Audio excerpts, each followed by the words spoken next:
आप सुन रहे हैं किताब कहानी, जहां हम आपके लिए लाते हैं दुनिया की मशहूर और मुतासिर-कुन किताबों की समरी, आसान और दिलचस्प अंदाज में।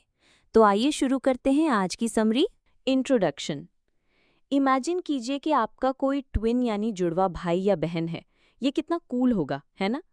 लेकिन एक प्रॉब्लम है। आपका ट्विन आपसे बिल्कुल उल्टा और बुरा है। वो अपने गलत बिलीफ्स पर अड़ा रहता था, लोगों से भेदभाव करता था, आपसे और दूसरे लोगों से ऐसी चीजें कहता था जिससे किसी को भी बुरा लग सकता है, और आपकी कहीं एक बात नहीं मानता था। क्या आपका ट्विन अभी आपकी जिंदगी में मौजूद कुछ लोगों के जैसा लग रहा है?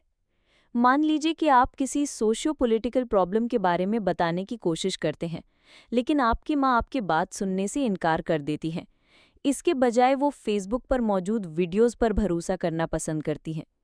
आप अपने कजिन को किसी पिरामिड स्कीम को ज्वाइन करने से रोकने की कोशिश करते हैं, फिर भी वो किसी बिजनेस में हजारों डॉलर इन्वेस्ट कर देता है और आपकी वार्निंग को अनसुना कर देता है। ये लोग झूठी खबरों पर इतनी आसानी से कैसे भरोसा कर लेते हैं? और अगर वो उस पर भरोसा कर लेते हैं, तो क्या उनका फेल होना तय है? जो लोग मिसबिलीवर्स होते हैं, यानी गलत चीज़ों पर भरोसा कर लेते हैं, उन्हें मन से हटाना या रिजेक्ट करना हमारे लिए आसान होता है। हम आसानी से कह देते हैं कि वो बेवकूफ़ या भोले भाले हैं। लेकिन मिसबिलीफ यानी गलत फहमी या गलत धारणा के अलग अलग कॉम्प्लेक्स लेवल्स होते हैं। दूसरे शब्दों में कहें तो उनमें इमोशनल, मेंटल और सोशल एलिमेंट्स होते हैं। इस समरी में आप इन एलिमेंट्स के नेचर के बारे में जानेंगे। आप एक मिसबिलीवर को अपनी बात सुनने पर मजबूर करने की टेक्निक भी सीखेंगे। सबसे ज़रूरी चीज़ जो आप सीखेंगे वो ये है कि मिसबिलीफ के रास्ते पर जाने से कैसे बचा जा सकता है। The funnel of misbelief. इंसान का बिलीफ सिस्टम, यानी वो किन बातों पर विश्वास करता है, उसके बारे में बहुत कुछ बताता है। कुछ बिलीफ हल्के फुल्के होते हैं, जैसे ये मानना कि पाइनएप्पल पिज्ज़ा पर अच्छा लगता है या बीच जंगल से बेहतर होते हैं। लेकिन ज़्यादातर बिलीफ्स इससे ज़्यादा बड़े होते हैं। कुछ लोगों का मानना है कि कोविड-19 की महामारी झूठी थी। कुछ का कहना है कि प्रिंसेस डायना की मौत का नाटक किया गया था। अफसोस कि गलत जानकारी का लेवल बहुत बढ़ गया है। पहले लोग साजिश के तहत बनाई गई थ्योरीज पर हंसते थे, अब कई लोग असल में उन पर भरोसा कर लेते हैं। दोस्त, परिवार और साथ काम करने वालों के साथ बात करते वक्त कुछ टॉपिक से बचकर रहना पड़ता है, क्योंकि कुछ लोग गलत कहानियों पर भरोसा करते हैं। मिसबिलीफ वो टर्म है जिसका इस्तेमाल इस बुक के ऑथर डैन अरियली दुनिया को लेकर लोगों के टेढ़े नज़रिए के बारे में बताने के लिए करते हैं। मिसबिलीफ एक प्रोसेस है। सबसे पहले हो सकता है कि कोई इंसान किसी ऐसे सच के कुछ हिस्सों पर शक करने लगे जिसे सभी ने एक्सेप्ट कर लिया है। एग्जाम्पल के लिए मान लीजिए कि ये आदमी सोचता है कि कोविड-19 की महामारी उतनी जानलेवा नहीं थी। इसके बाद से वो इससे जुड़े न्यूज़ पर भरोसा करना बंद कर देता है। धीरे धीरे वो इस महामारी के बारे में साजिश के तहत बनाई गई थ्योरीज पर पूरी तरह भरोसा करने लगता है, और ये थ्योरीज उसके लिए सच बन जाती हैं। हम सभी के अंदर मिसबिलीफ के लक्षण होते हैं। शक करने और फैक्ट को चेक करने जैसी चीज़ें हेल्दी अमाउंट में मौजूद होनी चाहिए, ताकि हम गलत इन्फॉर्मेशन पर भरोसा न करें। हम सभी को पता है कि मीडिया पक्षपात करती है। हम सभी को पता है कि कुछ गवर्नमेंट इस महामारी के लिए और ज़्यादा एफर्ट लगा सकती थी। लेकिन कुछ लोग अपने मिसबिलीफ को एक्सट्रीम लेवल पर ले जाते हैं। उनके नए बिलीफ उनके दिमाग में घर कर लेते हैं और वो किसी भी दूसरी चीज़ को मानने से इनकार कर देते हैं। अगर आप उनसे तर्क करने की कोशिश करते हैं तो वो गुस्सा हो जाते हैं। वो इस बात पर अड़े रहते हैं कि आप गलत हैं और वो सही हैं। उन्हें वैसे ही रहने देना आसान होता है। हो सकता है कि आपको लगता होगा कि उन्हें मनाने की कोशिश करना बेकार है, लेकिन एक बार सोचें कि गलत जानकारी कितनी खतरनाक हो सकती है। पॉलिटिक्स से जुड़ी झूठी खबरों के बारे में सोचिए। इसकी वजह से लोग गिरफ्तार हो जाते हैं और कभी-कभी तो उनकी जान तक चली जाती है। ये भी सच है कि आपकी ज़िंदगी से जुड़े लोगों के स्ट्रॉन्ग मिसबिलीव की वजह से उनकी जान तो नहीं जाएगी, लेकिन फिर भी ये उनके लिए खतरनाक हो सकता है। अपनी ज़िंदगी से जुड़े किसी ऐसे इंसान के बारे में सोचिए जिसने कसम खा रखी है कि वो सिर्फ नेचुरल दवाइयों का इस्तेमाल करेंगे। वो डॉक्टर के पास जाने से मना कर देते हैं क्योंकि उसका मानना है कि वो फ्रॉड होते हैं। अब उसकी मामूली सी सर्दी भी जल्दी ठीक नहीं होगी क्योंकि उसे लगता है कि फार्मास्यूटिकल कंपनियां बस जहर बेच रही हैं। The emotional elements and the story of stress. Jenny एक सिंगल मदर और फ्रीलांस ग्राफिक डिज़ाइनर है। बाकी के लोगों की तरह जेनी ने भी महामारी के दौरान मुश्किल समय का सामना किया था। खुद को और अपने बेटे माइक को सपोर्ट करने के लिए उन्हें क्लाइंट्स ढूंढने में काफ़ी परेशानी हो रही थी। उन्हें उन लोगों से थोड़ी जलन भी होने लगी थी जिन्हें महामारी के दौरान भी सैलरी मिल रही थी। जेनी को अपने बेटे का भी ध्यान रखना पड़ता था। माइक को घर पर पढ़ाते हुए उन्हें काम ढूंढने में परेशानी हो रही थी और उन्हें इस बात की भी चिंता लगी रहती थी कि शायद उनका बेटा जूम क्लास से ज़्यादा कुछ सीख नहीं पा रहा है। फिर महामारी में लगाए गए रोक धीरे धीरे कम होने लगे। अब बच्चों को मास्क पहनकर और सेफ्टी प्रोटोकॉल्स को फॉलो करते हुए स्कूल जाने के लिए बोल दिया गया था। तब जाकर जेनी को आराम मिला। माइक अब अपने उम्र के बच्चों से मिल सकता था और लर्निंग भी अब उसके लिए मज़ेदार हो सकती थी। हालांकि माइक स्कूल के पहले ही दिन रोते हुए घर वापस आया। उसने बताया कि उसका मास्क खो गया था। उसके टीचर और क्लासमेट्स के पास एक्स्ट्रा मास्क नहीं था क्योंकि उस वक्त मास्क की सप्लाई की कमी थी, इसलिए माइक को घर वापस भेज दिया गया था। ये सुनकर जेनी को बहुत गुस्सा आया। स्कूल ने उसके बेटे की इस तरह इंसल्ट करने की हिम्मत भी कैसे की? उन्होंने उसे रुलाने की हिम्मत कैसे की? वो वायरस शायद बच्चों के लिए इतना खतरनाक था भी नहीं।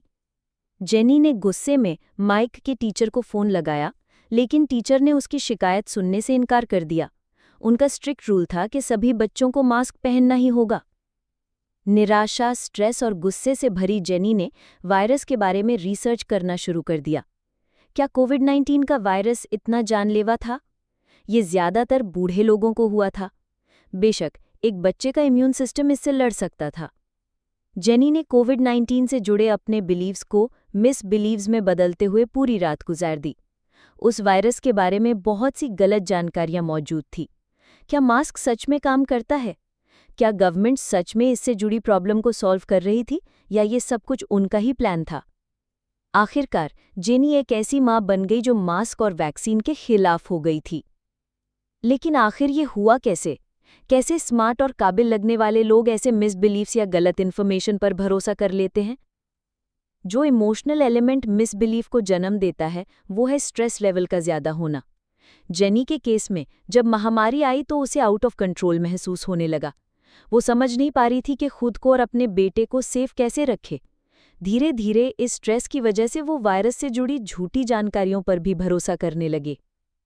आपको बता दें कि स्ट्रेस आपको ऑटोमेटिकली एक मिसबिलीवर नहीं बना देता है, लेकिन ये लोगों को मिसबिलीफ पर भरोसा करने के लिए बहुत बढ़ावा ज़रूर देता है।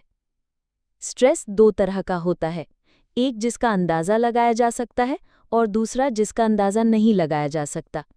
जिस स्ट्रेस का अंदाज़ा लगाया जा सकता है उसके एग्जाम्पल है टैक्स देना और डेडलाइन से पहले काम को पूरा करना। ये ज़िंदगी का हिस्सा है। जिस स्ट्रेस का अंदाज़ा लगाया जा सकता है उसका सामना करने पर आप रैशनल फैसला ले सकते हैं। वहीं जिस स्ट्रेस का आपको अंदाज़ा नहीं होता है वो आपको शॉक कर देता है। अपने किसी करीबी की मौत या अचानक से फाइनेंशियल क्राइसिस का सामना करना इसके एग्जाम्पल है। बेशक हमें पता होता है कि ऐसी चीज़ें हो सकती हैं, लेकिन हम कभी उनके लिए तैयार नहीं होते हैं। इसी वजह से जिस स्ट्रेस का हम अंदाज़ा नहीं लगा पाते हैं वो हमारे लिए बोझ बन जाते हैं। जब हम ऐसे स्ट्रेस का सामना करते हैं जिसका हमें अंदाज़ा नहीं होता है तब लर्न्ड हेल्पलेसनेस देखने को मिलती है। लर्न्ड हेल्पलेसनेस तब होता है जब हम बहुत ज़्यादा स्ट्रेस में होते हैं। उस स्ट्रेस की जड़ के बारे में कुछ करने के लिए हमारा मोटिवेशन बहुत स्ट्रेस की वजह से कम हो जाता है। ऐसे में हम सल्यूशन ढूंढने की कोशिश ही नहीं करते हैं क्योंकि हमें लगता है कि हम अपने सिचुएशन को कंट्रोल नहीं कर सकते हैं। महामारी के दौरान हम सभी ने अलग अलग लेवल पर लर्न्ड हेल्पलेसनेस को देखा था। कुछ लोगों को आमतौर पर जितनी थकान होती थी उससे ज़्यादा थकान होने लगी थी। वहीं कुछ लोगों को बहुत ज़्यादा अनमोटिवेटेड महसूस होने लगा था। इसमें कोई हैरानी की बात नहीं है कि लर्न्ड हेल्पलेसनेस डिप्रेशन से जुड़ा हुआ है। लेकिन स्ट्रेस की वजह से मिसबिलीव क्यों होता है? लोग आमतौर पर स्ट्रेस और नेगेटिव इमोशंस को मानने से इनकार कर देते हैं। इसका मतलब है कि अगर हमें ये पता करने के लिए बोला जाए कि हमारी फीलिंग्स कहाँ से आ रही हैं तो हम गलत भी हो सकते हैं। चलिए जेनी के एग्जाम्पल पर वापस चलते हैं। महामारी के दौरान जेनी को डर लगने लगा था। उसे कुछ समझ नहीं आ रहा था कि आगे क्या होगा और वो स्ट्रेस में भी थी। उन्हें पता ही नहीं था कि ये इमोशंस कहाँ से आ रहे थे। हम सभी जेनी से रिलेट कर सकते हैं, है ना? जब हम बहुत ज़्यादा स्ट्रेस का सामना करते हैं तब हमें पता नहीं होता है कि क्या करना चाहिए। हमें आउट ऑफ कंट्रोल इसलिए महसूस होता है क्योंकि हमें खुद को बेहतर महसूस करवाना नहीं आता है। इसलिए हम गलत तरीके से किसी चीज़ या टॉपिक को ब्लेम करते रहते हैं। जेनी ने अपने स्ट्रेस और गुस्से को महामारी की वजह से लगे पाबंदी पर निकाल दिया था। वो मास्क और वैक्सीन के इम्पॉर्टेंट होने के बावजूद उन्हें अपने स्ट्रेस का सोर्स मानकर ब्लेम करने लगी थी, जिस वजह से वो एक मिसबिलीवर बन गई थी, यानी जिसके कारण वो महामारी के बारे में गलत सोच रखने लगी थी। क्या उन्होंने महामारी की वजह से लगे रिस्ट्रिक्शन को ब्लेम करके गलत किया था? हाँ। लेकिन क्या इससे जेनी को बेहतर महसूस हुआ था? बेशक हाँ। जब जेनी ने महामारी की वजह से लगे रिस्ट्रिक्शन पर ब्लेम डाल दिया था तो उसे ऐसा महसूस होने लगा कि उनके स्ट्रेस और गुस्से का कंट्रोल उनके हाथ में है। लेकिन अफसोस के इसकी वजह से वो एक मिसबिलीवर बन गई थी। एक मिसबिलीवर की मदद करना मुश्किल हो जाता है। दुख की बात है कि उन्होंने मान लिया होता है कि सिर्फ वही सही है, लेकिन एक छोटी सी चीज़ है जो आप खुद को अपने इमोशंस को गलत समझने से बचाने के लिए कर सकते हैं। उम्मीद है कि ये आपको गलत सोल्यूशन ट्राई करने से रोकेगा भी। इस चीज़ को रीएट्रीब्यूटिंग स्ट्रेस कहा जाता है। मान लीजिए कि आपको फ्यूचर के बारे में सोचकर चिंता और घबराहट हो रही है। इसमें और कुछ नहीं बल्कि अनसर्टेनिटी है, यानी कुछ पता नहीं है कि क्या हो सकता है। इस चिंता और डर को एक पॉजिटिव चीज़ में बदलने की कोशिश कीजिए। फ्यूचर और उससे जुड़ी अनसर्टेनिटी को एक ऐसी चीज़ की तरह देखिए जिसकी तरफ आप बढ़ रहे हैं और उसका बेसब्री से इंतज़ार कर रहे हैं। फ्यूचर को गरजते बादल की तरह ना समझे जो आप पर बारिश करने की धमकी देते हैं। इसके बजाय फ्यूचर के लिए और जो कुछ भी फ्यूचर में होगा उसके बारे में खुश रहें। इस अनसर्टेनिटी को अपने करियर और पर्सनल ग्रोथ के लिए एक्साइटिंग मौकों की तरह समझें। The story of a dysfunctional information processing machinery. आज की सोसाइटी में गलत इन्फॉर्मेशन लाइट की स्पीड से फैलती है। धरती पर लगभग सभी लोग लगातार इंटरनेट से कनेक्टेड रहते हैं। खासकर सोशल मीडिया की वजह से गलत इन्फॉर्मेशन ज़्यादा तेज़ी से फैलती है। हम सोशल मीडिया को जितना चाहें उतना दोष दे सकते हैं, लेकिन इसका डिज़ाइन हमारे कॉग्निटिव बायस का ही फायदा उठाता है। दूसरे शब्दों में कहीं तो हम किसी इन्फॉर्मेशन के प्रति कैसे रिएक्ट करते हैं, इसके हिसाब से सोशल मीडिया हमें मैनिपुलेट कर सकता है। मीडिया लिटरेसी गलत इन्फॉर्मेशन के खिलाफ लड़ने का एक तरीका है। इसके लिए आपको ये पहचानने की प्रैक्टिस करनी होगी कि कोई स्टोरी सच में सही इन्फॉर्मेशन पर बेस्ड है या सिर्फ आपके नेगेटिव इमोशंस को ट्रिगर करने के लिए लिखी गई है। उस इन्फॉर्मेशन के फैक्ट्स को चेक करना भी ज़रूरी है। अगर आप सिर्फ भरोसेमंद सोर्सेज पर भरोसा करते हैं तो ये भी आपकी मदद करता है। कई फैक्टर्स होते हैं जो लोगों को मिसबिलीफ की तरफ धकेल देते हैं। बेशक हमारे पास अपना खुद का कॉग्निटिव बायस और आदतें होती हैं, लेकिन वो कौन सी चीज़ है जो लोगों को ऐसी बातों पर भरोसा करने के लिए बढ़ावा देती है जिन्हें सच मानना मुश्किल होता है। चलिए कोविड-19 महामारी से जुड़ी दूसरी साजिश के तहत बनाई गई थियरी का एग्जाम्पल लेते हैं। कोविड-19 वैक्सीन के साइड इफ़ेक्ट के बारे में ऑनलाइन न्यूज़ फैल रही थी। कुछ लोगों ने ऐसा दावा किया था कि वैक्सीन लेने के बाद मेटल से बनी चीज़ें उनके ऊपर चिपकना शुरू हो गई थी। इसके सबूत के तौर पर वीडियो भी बनाए गए थे। स्टू पीटर्स उन पॉपुलर लोगों में से एक थे जिन्होंने इस मैग्नेट थियरी पर रिपोर्ट किया था। उनकी जो वीडियो ऑनलाइन वायरल हो रही थी उसमें वो सच्चे और भरोसेमंद लग रहे थे। स्टू ने सूट और टाई पहना हुआ था और स्क्रीन के निचले हिस्से पर हेडलाइंस चल रही थी। वो एक असली न्यूज़ एंकर की तरह लग रहे थे, लेकिन जब आप उनके बारे में ऑनलाइन ढूंढेंगे तो आपको पता चलेगा कि पहले वो एक रैपर और बाउंटी हंटर थे। कई लोगों ने उनके दावे को अपनी खुद की वीडियोस के जरिए सही बताने की कोशिश की। अफसोस की बात यह है कि सोशल मीडिया ने एक फिनोमेना को जन्म दे दिया था जिसे सोशल प्रूफ कहते हैं, यानी एक ऐसा फिनोमेना जिसमें अगर बहुत सारे लोग किसी चीज़ को सच मानते हैं तो बाकी के लोग भी उस पर भरोसा करना शुरू कर देते हैं। स्टू ने अपने शो पर एक गेस्ट को भी बुलाया था जिनका नाम था डॉक्टर जेन रूबी। डॉक्टर रूबी खुद को एक इंटरनेशनल हेल्थ इकोनॉमिस्ट कह रही थी। जब इस बुक के ऑथर डैन ने उनके बारे में ऑनलाइन सर्च किया तो उनके एक्सपीरियंस का उन्हें कोई सबूत नहीं मिला। डॉक्टर रूबी ने मैग्नेटोफेक्शन के बारे में बताया और ये भी बताया कि वैक्सीन में इसका इस्तेमाल कैसे किया जाता है। मैग्नेटोफेक्शन एक मेडिकल टेक्नोलॉजी है जिसमें मैग्नेटिक फील्ड्स का इस्तेमाल किया जाता है। उन्होंने व्यूअर्स को उसके बारे में पता करने के लिए भी कहा। इस चैलेंज की वजह से व्यूअर्स को उन पर भरोसा करने के लिए बढ़ावा मिला। बेशक एक झूठा इंसान फैक्ट को चेक करने जैसे एक्शन को बढ़ावा नहीं देगा ताकि वो पकड़ा ना जाए।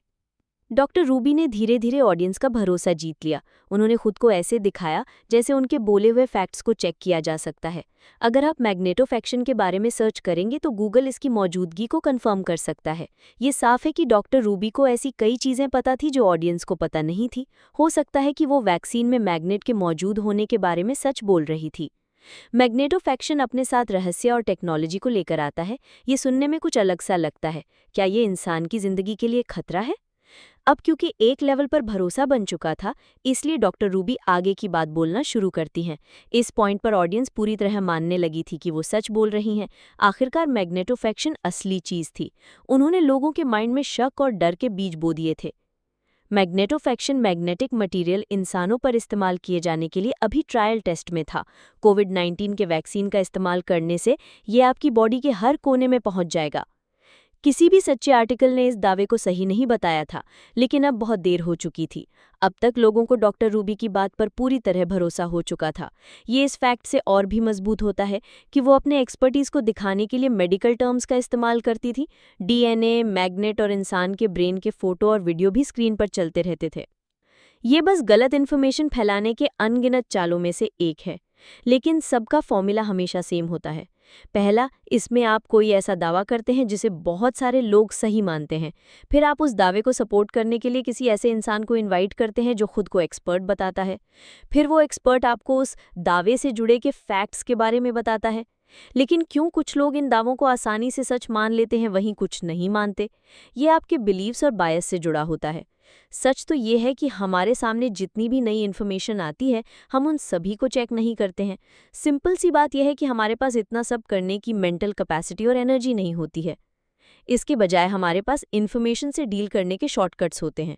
कुछ चीज़ें होती हैं जिन पर हम भरोसा करते हैं, और कुछ ऐसी चीज़ें भी होती हैं जिन पर हम भरोसा नहीं करते हैं। इन बिलीव्स को बाउंड्रीज की तरह समझिए। मान लीजिए कि आपके सामने कोई नई इन्फॉर्मेशन आती है।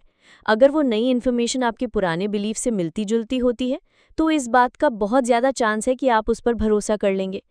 आइए डेव का एग्जाम्पल लेते हैं। वो इंटरमिटेंट फास्टिंग पर भरोसा करता था।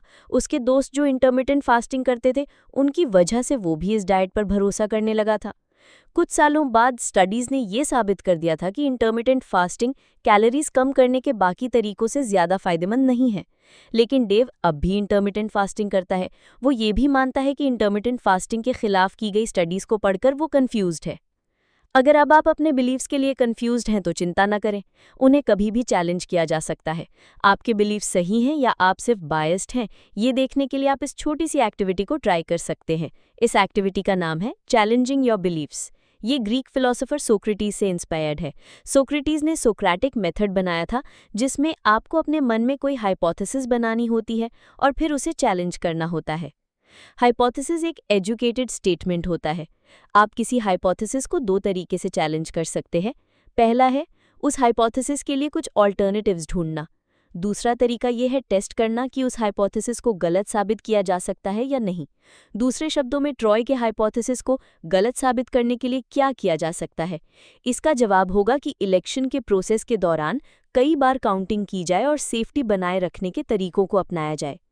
हमारे बिलीव्स को चैलेंज करने का एक और तरीका है, जो है एक न्यूट्रल थर्ड पार्टी के बारे में सोचना। क्या ये न्यूट्रल थर्ड पार्टी हमारे जैसे सेम फैसले या हाइपोथेसिस पर भरोसा करती है? और अगर उस न्यूट्रल थर्ड पार्टी का नज़रिया हमसे उल्टा हो तो क्या वो आपके हाइपोथेसिस को चैलेंज करेंगे? एक बार फिर से बता दें कि अपने बिलीव्स को लेकर हेल्दी अमाउंट में कंफ्यूज रहने से आप चौकन्ना रहते हैं। ये साबित करता है कि आप बायस्ड या मिसबिलीवर नहीं हैं। The social elements and the story of tribalism. इंसान सोशल एनिमल है। इंसान हमेशा ग्रुप में रहते हैं, जिसमें परिवार, दोस्त, कलीग्स, क्लब वगैरह शामिल हैं। जिंदा रहने के लिए हमें एक दूसरे की ज़रूरत पड़ती है। इसमें हैरानी की बात नहीं है कि हम सोशल प्राणी हैं, इसलिए हमारे आसपास रहने वाले लोग हमें मिसबिलीवर बनने के लिए बढ़ावा दे सकते हैं। लेकिन ऐसा कैसे होता है? इसमें 2 स्टेप्स शामिल हैं। पहले स्टेप को अट्रैक्शन कहते हैं। इसमें मिसबिलीफ से आपका पहली बार आमना सामना होता है। ये इस बात से जुड़ा हुआ है कि इंसान किसी ग्रुप का हिस्सा बनकर रहना चाहता है, ताकि वो अकेला या अलग थलग न पड़ जाए। लोग शामिल होना चाहते हैं और इसी से पहले स्टेप को बढ़ावा मिलता है। उस समय के बारे में सोचिए जब आपको सबसे अलग महसूस होता था। क्या मिडिल स्कूल में कोई आपका दोस्त बनना नहीं चाहता था? क्या आप ग्रुप प्रोजेक्ट से इसलिए डरते थे क्योंकि आपको लगता था कि कोई भी आपको अपने ग्रुप में शामिल नहीं करेगा? सोशल आइसोलेशन यानी सोशली सबसे अलग हो जाने से इंसान को बहुत बुरा लगता है और हम इससे बचने के तरीके ढूंढते रहते हैं। ऐसा ही मिसबिलीफ के लिए भी कहा जा सकता है। आइए इसे क्लोई की एग्जाम्पल से समझते हैं। वो एक यंग लड़की है जो अपने फ्यूचर और महामारी के बाद की दुनिया को लेकर कंफ्यूज्ड है। जैसा कि बताया गया है, स्ट्रेस देने वाली चीज़ें किसी को भी आसानी से मिसबिलीफ की तरफ ले जा सकती हैं, और यही क्लोई के साथ भी हुआ। क्लोई को गवर्नमेंट द्वारा लगाए गए रिस्ट्रिक्शन पर शक होने लगे। एक दिन फेसबुक फीड पर स्क्रॉल करते वक्त उसकी नज़र एक वीडियो पर पड़ी जिसे उसके एक फेसबुक फ्रेंड ने former president John F Kennedy की हत्या के बारे में शेयर किया था। उस वीडियो में कहा गया था कि उस हत्या के पीछे और भी बहुत कुछ है और यूएस गवर्नमेंट बहुत कुछ छिपा रही है। इसने क्लोई को जॉन एफ कैनेडी की हत्या के बारे में और रिसर्च करने के लिए बढ़ावा दिया। उसने उनकी मौत से जुड़ी थियरीज पर भरोसा करना शुरू कर दिया। हो सकता है कि यूएस गवर्नमेंट ने ही प्रेसिडेंट की हत्या कर दी हो क्योंकि उन्हें उनके आइडियाज़ पसंद नहीं थे। हो सकता है कि सीआईए भी इसमें शामिल हो। क्लोई ने इन थियरीज के बारे में अपने परिवार और दोस्तों को बताया, लेकिन उन्होंने उसकी बात को सीरियसली नहीं लिया। इससे क्लोई को शर्मिंदगी महसूस हुई। उसे ऐसा भी महसूस होने लगा जैसे वो सोशली सबसे अलग हो गई है। उसे लगने लगा कि उसे अपने ऑनलाइन दोस्तों के साथ होना चाहिए था। क्लोई अपने ऑनलाइन दोस्तों से मिली क्योंकि वो उस हत्या से जुड़ी थियरीज पर भरोसा करते थे। अपने छोटे से ग्रुप में रहकर उसे ऐसा महसूस होने लगा कि सभी लोग उसकी वैल्यू करते हैं, वो स्मार्ट हैं, और फिर उसकी सारी सोशल एनर्जी उसके ऑनलाइन दोस्तों की तरफ जाने लगी। अपने परिवार द्वारा नीचा दिखाए जाने की वजह से उसे इस मिसबिलीफ की जर्नी पर आगे बढ़ने के लिए और भी ज्यादा बढ़ावा मिला। अब क्लोई जॉन एफ कैनेडी की हत्या के बारे में गलत सोचने वाली लाउड और प्राउड मिसबिलीवर बन गई है। वो अपने परिवार और दोस्तों के सामने अपनी थियरीज को समझाने के लिए कोई ना कोई पॉइंट ढूंढ ही लेती है, और अब इस पॉइंट पर वो उसकी बातें सुनकर थक चुके हैं और उससे परेशान हो चुके हैं। मिसबिलीफ के दूसरे स्टेप को मेंटेनेंस कहते हैं। ये स्टेप लोगों के मिसबिलीफ यानी गलत विश्वास या गलतफहमी को मजबूत करने के बारे में है। मिसबिलीफ को मेंटेन करने के लिए दो चीज़ें चाहिए: मिसबिलीफ को मजबूत बनाना और सोशल सर्कल को मजबूत बनाना। सोशल प्रूफ इन दोनों चीज़ों को बढ़ाता है। सोशल प्रूफ में आप दूसरे लोगों को देखते हैं। एग्जाम्पल के लिए, अगर आप नहीं जानते हैं कि किसी नए वर्क प्लेस पर कैसे काम करना है या बिहेव करना है, तो आप अपने आसपास के लोग जो कर रहे हैं उसे कॉपी करने के लिए उन्हें ऑब्जर्व करते हैं। या अगर आप पहली बार किसी कॉन्सर्ट में गए हैं और आप नहीं जानते हैं कि आपको क्या करना चाहिए, तो आप भीड़ को फॉलो करते हैं और सही समय पर सबके साथ चीयर करते रहते हैं। दूसरे शब्दों में कहें तो दूसरे लोग जो कर रहे होते हैं उसे देखकर आप उनके साथ फिट इन होने की कोशिश करते हैं। लेकिन अफसोस कि अगर आप ऐसा नहीं भी करना चाहते हैं तो भी कहीं फिट इन होने की कोशिश करने से आप भीड़ को फॉलो करने के लिए मजबूर हो जाते हैं। अगर हम अलग तरह से एक्ट करते हैं तो हमें प्रेशर महसूस होता है, क्योंकि अलग होने की वजह से हम बाकी लोगों से दूर हो जाते हैं। चलिए क्लोई के एग्जाम्पल पर वापस चलते हैं। मिसबिलीफ सोशल सर्कल को मजबूत बना देता है, लेकिन सोशल सर्कल भी मिसबिलीफ को मजबूत बनाता है। क्लोई के ऑनलाइन फ्रेंड्स ने जॉन एफ कैनेडी की हत्या के बारे में उसके बिलीव्स को मजबूत कर दिया था। क्लोई को ऐसा महसूस होता था जैसे वो लोग उसे एक्सेप्ट करते हैं और उसकी बात सुनते हैं। क्लोई को उनके साथ स्ट्रॉन्ग कनेक्शन महसूस होता था, क्योंकि उसके ऑनलाइन फ्रेंड्स को भी उनके परिवार वाले शर्मिंदा महसूस करवाते थे और नीचा दिखाते थे। वो सिर्फ अपने मिसबिलीफ की वजह से जुड़े हुए नहीं थे, बल्कि उनकी मुश्किलें भी उन्हें कनेक्ट कर रही थी। किसी को अलग थलग करना उन्हें मिसबिलीफ के रास्ते पर जाने के लिए धकेल सकता है। जैसे मान लीजिए कि आपका कोई दोस्त या परिवार का मेंबर साजिश के तहत बनाई गई थियरी पर भरोसा करने लगता है।